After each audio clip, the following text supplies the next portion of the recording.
लेकिन बीच में सब कुछ बदल गया। डिस्टेंस उतना ही था लेकिन टाइम बदल गया। वहाँ कोई इंतज़ार कर रहा है, कोई अपॉइंटमेंट है और ट्रैफिक हिल ही नहीं रहा है। ट्रैफिक अचल उडोल होकर एक ही जगह पर स्थिर है। लेकिन मन उतनी देर में क्या करता है? क्या करता है बताइए, क्या करता है? क्योंकि कल तो करना नहीं है वैसा वाला, तो क्या करना है? क्या करना है? पॉसिबल कि ट्रैफिक ना हिल रहा हो और मन भी ना हिले, बिल्कुल अचल रहे? क्या ये हो सकता है? हो सकता है या नहीं हो सकता? देखो, कुछ कुछ चीज़ें हैं ना, मतलब कुछ कुछ एग्जाम है जिसका क्वेश्चन पेपर पहले से पता होता है। हमें कम से कम उस क्वेश्चन पेपर में तो फ्लाइंग कलर से पास होना चाहिए ना, जो क्वेश्चन पेपर पहले से पता है। लीक हो चुका है एग्जाम ऑलरेडी। कौन कौन सा एग्जाम लीक हो चुका है? कल मुंबई शहर में ट्रैफिक होगा, ये पेपर लीक हो चुका है। कल सुबह आपका स्पाउस कैसा बिहेव करने वाला है, ये पेपर लीक हो चुका है, क्योंकि पिछले हफ्ते भी वही पेपर आया था। कल सुबह आपके बच्चे अपने आप से टाइम पर प्यार से उठ जाएंगे कि नहीं उठेंगे, ये पेपर भी लीक हो चुका है। कुछ पेपर ऑलरेडी पता है। अगर हम सिर्फ उन पेपर में भी एकदम फ्लाइंग कलर से पास हो जाए ना, तो हमारा माइंड सारा दिन कैसे रहेगा? शांत और स्थिर। क्योंकि मेजॉरिटी पेपर जो सारा दिन आते हैं वो पता है। सिर्फ कुछ आते हैं जिनके लिए हम प्रिपेयर नहीं थे, लेकिन जितने क्वेश्चन पेपर हम प्रिपेयर्ड थे, अगर उसमें हम अच्छे नंबर से पास हो जाएं, तो जो नहीं पता था उसमें भी ग्रेस नंबर के साथ हम पास हो ही जाना है हमने। लेकिन हम तो सुबह सुबह ही हार जाते हैं। सुबह सुबह उठने के तरीके में भी हार जाते हैं कई बार। सुबह उठते ही पहला संकल्प कौन सा करते हैं? Check, everybody check. First thought of the morning. आपको याद है जिस युग में फ़ोन नहीं हुआ करता था, तब लोग पूछते थे, भाई आज सुबह सुबह किसका चेहरा देखा था? कहते थे कि नहीं? आजकल नहीं पूछता कोई किसी को, क्योंकि सब लोग एक ही चेहरा देखते हैं आजकल। राइट और रॉन्ग? कौन कौन सुबह दिन की शुरुआत? हाथ उठाओ।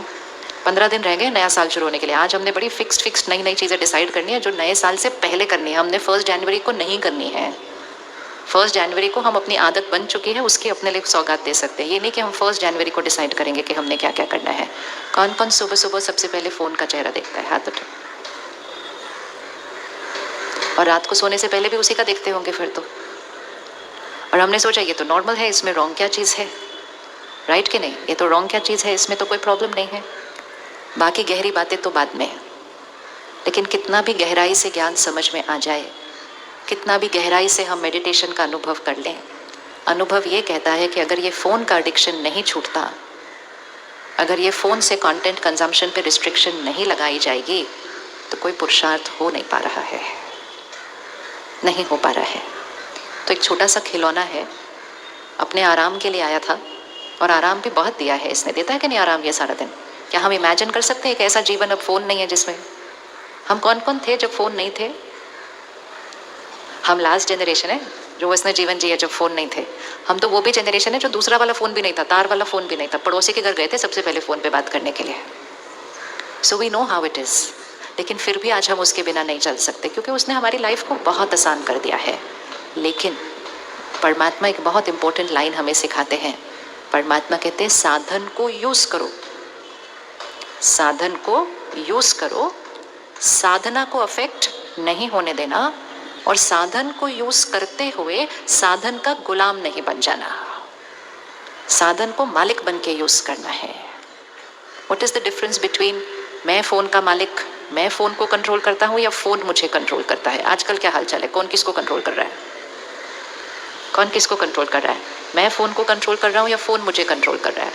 मतलब मैं चूज़ करता हूँ फ़ोन को कब यूज़ करना है, या जब डिसाइड करता हूँ नहीं करना तो भी फ़ोन की तरफ खिंचा हुआ चला जाता हूँ?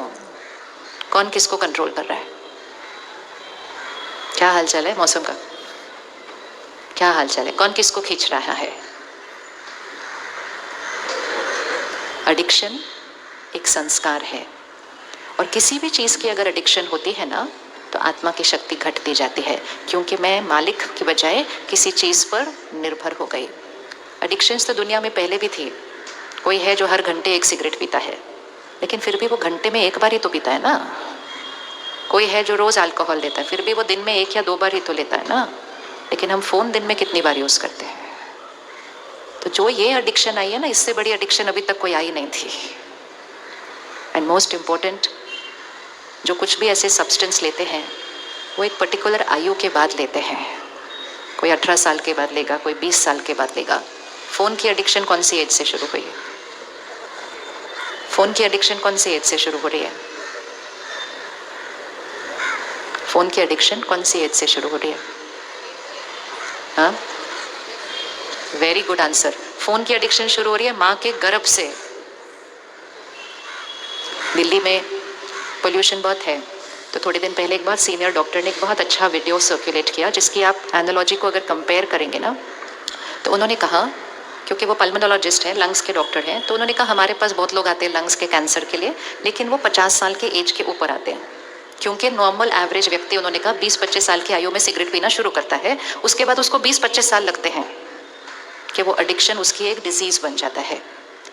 लेकिन फिर उन्होंने कहा अब दिल्ली की हवा इतनी दूषित है कि वो बच्चा गर्भ से ही वो हवा ले रहा है और उसका जो लंग है वो उस एज से ही अफेक्ट होने अगर लग जाता है, तो कहा अब हमारे पास बच्चे 20-25 साल की आयु में आते हैं विद लंग कैंसर। तो ये हुआ तो फिजिकल हेल्थ। इसी तरह हम सब ने फ़ोन को यूज़ करना शुरू किया 20-25 साल की एज में एवरेज। तो भी आज 40-50 साल की एज में हमें फील होता है कि हम एडिक्टेड हैं, हम उस पर डिपेंडेंट हैं, हम गहरी नींद नहीं सोते हैं, हमारी सोच बहुत ज़्यादा चलती है, हम एंग्शियस हो जाते हैं, हमारे तनाव हो जाता है, सब कुछ हो जाता है। लेकिन ये हमें कौन सी एज से हुआ? 40-50 की एज से, 30 साल की एज से। लेकिन वो बच्चे जो गर्भ से उस फ़ोन को एडिक्ट हो रहे हैं, उनको वो हाइपर एक्टिविटी, वो अटेंशन डिफिसिट ऑर्डर, एक जगह बैठना नहीं, उछल कूद बहुत ज़्यादा करते रहना, फ़ोन के बिना रह नहीं पाना, और अगर उनके हाथ से फ़ोन छीन लो तो ज़ोर ज़ोर से चिल्लाना। किसी ने देखा है कभी बच्चे को चिल्लाते हुए बिना फ़ोन के? देखा है? थोड़े दिन पहले मैं एयरपोर्ट पे थी, गोदी में बच्चा था, गोदी में, और उसके हाथ में फ़ोन था और वो ऐसे देख रहा था जैसे कोई बड़ी इंपॉर्टेंट ईमेल उसकी आई हुई हो, ऐसे पढ़ रहा था। मैं भी देख रहा था क्या कर रहा होगा ये फ़ोन के साथ, बट वो एकदम स्टेयरिंग, आईज़ का लुक भी जो है ना वो स्क्रीन को देखते हुए, तो बिल्कुल ऐसे देख रहा था। तो उतनी देर में वो पेरेंट को वो फ़ोन देना पड़ा, वो टिकट को वो करवाने के लिए, चेक इन। तो वो 1 मिनट के लिए फ़ोन खींच लिया उस बच्चे से, जो तो वो बच्चा चिल्लाया एयरपोर्ट के ऊपर। फिर उसको नीचे बिठा दिया तो वो हाथ पैर ऐसे मारा, 2 साल का बच्चा होगा। फिर जब वो हो गया टिकट का चेकिंग, उसको पकड़ा दिया, 1 सेकंड में चुप हो गया। 1 सेकंड। इसको क्या कहेंगे? इसको कहेंगे एडिक्शन। वो 2 साल का बच्चा है। तो फिर जब वो बस में जा रहे थे ना हम फ्लाइट तक, तो मैंने उसकी मदर को कहा, मैंने कहा ये ना थोड़ा सा ठीक नहीं था जो अभी हुआ, आप थोड़ा ध्यान रखना। कहती क्या कर सकते हैं, आजकल तो फ़ोन सबके हाथ में, कब तक इनको बचाएंगे फ़ोन से, that's all over. So it's a wake up call. आज हम उनके हाथ से फ़ोन नहीं खींच सकते हैं, लेकिन हम ऐसा कुछ कर सकते हैं अपने साथ जिससे हम घर के वायुमंडल को क्या कर लें, बदल दें, जिससे हम घर की वाइब्रेशन को बदल दें।